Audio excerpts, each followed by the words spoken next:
This is the Insta360 Ace Pro 2 and it's an action camera. So you might be thinking, why the heck are you talking about this on a channel which is all about real estate photography and video? Well, looking at the specs, I thought this could be a great addition to my camera bag for shooting real estate video. And it could be great for all levels of people, whether you're a real estate agent or a professional like myself, because there definitely are features in this which you can both use and make good use of. And I'm going to show you some clips now of an amazing property I shot just using this little camera on this selfie stick, no gimbal required, all shot on auto settings, and I think you're going to be pretty impressed with what I achieved. I'm going to show the whole video at the end of this video, but for now, here's a few clips just so you can get an idea of what this little camera can achieve when shooting real estate video.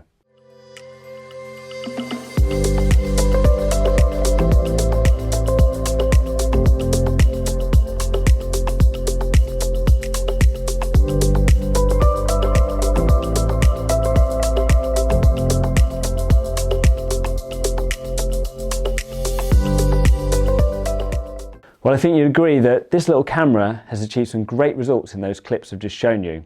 So let's run through why I wanted to have a look at this camera for shooting real estate video.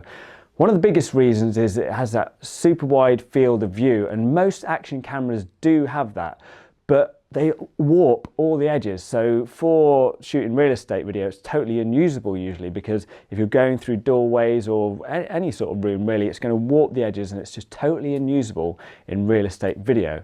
This camera, however, has a linear mode setting, which means it makes everything dead straight.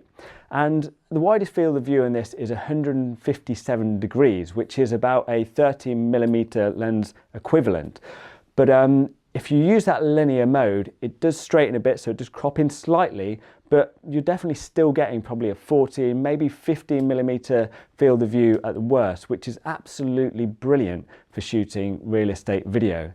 The other thing is, which I just mentioned before showing you those clips, is because it's an action camera, the stabilization in this thing is incredible. So you can shoot on a little selfie stick like this and not have to worry about setting a gimbal up. So as you saw in those clips, everything looks dead stable, it's great. However, I would possibly still use it with a gimbal, and I think I might get a gimbal and try it out, just because it's quite hard to keep that the horizon level, and there is a horizon setting on this which I haven't used, so I will take a look at that too, but I'll go into that in another video. But if you've not got a gimbal and you just want to get out using this straight away, you'll be absolutely fine using a selfie stick like this. All those clips that I just showed you were also just shot on auto mode, which just shows how easy this little camera is to pick up and get using, whether you're a professional or an estate agent just wanting to shoot your own videos. Another great point is it comes with inbuilt active HDR, which makes it really easy to expose for the windows and inside, and even going from inside to outside, because they're sometimes the hardest shots to get, because often the outside's really bright, the inside's quite dark. Trying to balance that is quite tricky.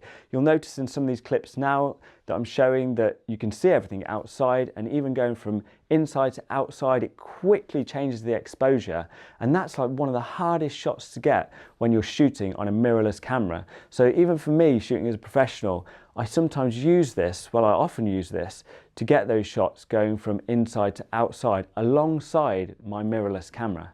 Another great feature of this camera, and a reason why I bought it, is it shoots 4K up to 60 or 50 frames per second. And so that's great if you want to slow the footage down, which you will do shooting real estate video, so you can get a nice smooth gliding footage going through the property. And I've spoken about another camera on this channel before, the DJI Osmo Pocket 3, and if you could use that for real estate. And while it's a great little camera and has a 1-inch sensor, so you get good low light performance and good image quality, it only shoots 4K up to 30 frames per second. So this is a lot better in that regard, and also the DJI Osmo Pocket 3 only has a 20mm wide lens, so you're getting much wider lens here, and also you're getting that higher frame rate, so you can slow your footage down with this camera. So I would definitely choose this over the DJI Osmo Pocket 3 if you're choosing between those two cameras to shoot some real estate video. So in regards to the sensor and also the chip featured in this, which I'm just talking about, This has a 1/3 inch sensor, I think, and so it's not the biggest, obviously not like the 1 inch in the DJI Osmo Pocket 3, but it has a dual AI chip and does some remarkable stuff, and it's got this pure video setting, which means it works brilliant in low light. So although you're not getting that 1 inch sensor in the DJI Osmo Pocket 3, which helps with that low light performance, you're getting this AI stuff that I haven't got a clue what it does, but it does shoot great in low light. And so that really helps when you're shooting real estate, because often you're shooting some pretty dull properties, especially here in the UK, where half the year it is pretty dull like it is now in the middle of January. So that low light performance on this is really, really good too. In regards to its design, it has this really cool flippy out screen, so you can walk around vlogging with it. So if you're an estate agent wanting to do some shots on your own, it's great for that. And I'm going to take you outside now just to show you a little bit about how that works, and also the audio, which I'll talk about. So the footage you're seeing now is on the Ace Pro 2, and I've just got it mounted on that selfie stick, so no gimbal, just using that little flippy uppy screen to see myself. And also all the audio you're hearing is from the inbuilt mic with that little windshield guard on, which helps drown out any ambient noise in the background. There's a few cars going on, a bit of a light breeze, so let me know what you think of the comments below, what you think of this audio now. Because if you haven't got any of the audio recording equipment, you've only got this, then I think this will do a pretty good job. Like if you're an estate agent on your own and you're wanting to get a few vlogging shots around the property, then you'll be fine just using the inbuilt mic. So just going back to the audio, here is the little wind guard that you have on it, which makes it great if you are outside. And as you can hear, the audio was pretty good on that. So if you are on your own shooting this and you haven't got any audio recording equipment, then you are going to get pretty good audio out of this too. So let's just run through some other features now, which are pretty handy to know about this camera. I mean, it is an action camera, so it is very durable, very rugged. So if you're going to drop it or anything, you don't have to worry too much. Another cool thing is it's waterproof up to 12 meters. So if you're shooting some pretty fancy properties and it has a swimming pool perhaps, and you want to get a cool shot perhaps like diving into the pool and out, well, you're covered with this. You wouldn't be able to do that with your mirrorless camera. Inst360 have also teamed up with Leica for their lens. So as you know, Leica make brilliant cameras, brilliant lenses, so you are really sorted with this little camera for getting really good quality images out of this little lens. And as well as that, Leica have also introduced some picture profiles in this, and so you can, if you want, set a picture profile. I mean, I probably wouldn't recommend it shooting real estate video, but you can have a little play around with that. But also in regards to the picture profiles, it also comes with iLog, so it's a log profile. So if you want to do more color grading, have a bit more control, you do have that control by shooting it on an iLog setting. The ISO ranges between 100 and 6400, so you're pretty well covered to go quite high.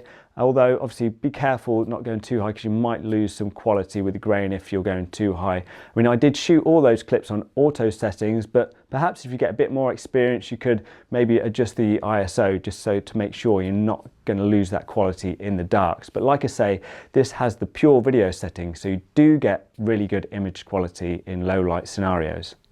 In terms of storage, this comes with an SD card slot. There's no internal storage, but you can use SD cards up to 1 terabyte, so plenty of storage there. And also batteries, again, it's got a removable battery slot, so if you've got a few of those, you're going to be fine for battery capacity all day. And if you're continuously shooting, apparently it lasts up to about 180 minutes.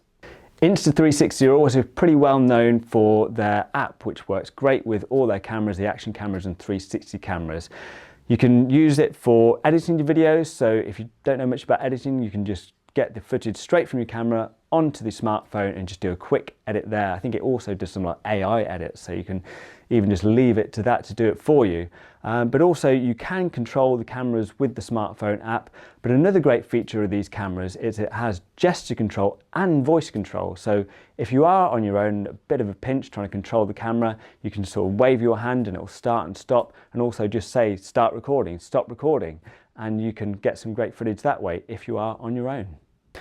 As well as the fantastic 2.5-inch screen, which flips up as I mentioned on the back, you also get this little screen on the front, which just gives you a few details about the shooting mode you're using. So if you are walking around shooting like this, then you can see that also.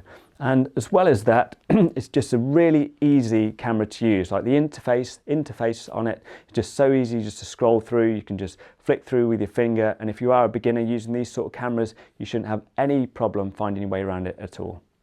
So in summary, I think this camera is a great addition to my camera bag for shooting real estate video. I mean, I personally now use it for shooting alongside my mirrorless camera to get those shots from going inside to outside, or if there's just some really awkward rooms to expose for the windows and inside, it's pretty handy for that reason. But also if you're a beginner shooting real estate video and you don't really want to use a mirrorless camera and don't know how to use it, it's great for that. Or if you are a real estate agent yourself and you just want a nice easy camera to use which is going to get a wide field of view and you're going to get some great imagery out of it, then this is a great place to start with, I think. And for the price, I think it retails for about £400 here, maybe $400, and I'll leave links below. They're affiliate links, so if you want to buy it, obviously that contributes for me to buy my swimming pool one day, then click on that and get yourself one, because I really do think this is a great little camera for shooting real estate video on. So thanks for getting this far, and as I said, I'm going to show you the full video of that fantastic house I shot just with this little camera on auto settings. As I said, no gimbal, just on a selfie stick. Obviously there's a few drone shots in there, but otherwise everything is just shot on this video. But if you want to compare this camera with the DJI Osmo Pocket 3 that I talked about, where you can watch this video here, where I've also spoken about if that's any good for real estate video. But thanks again for watching, and I will see you all again soon.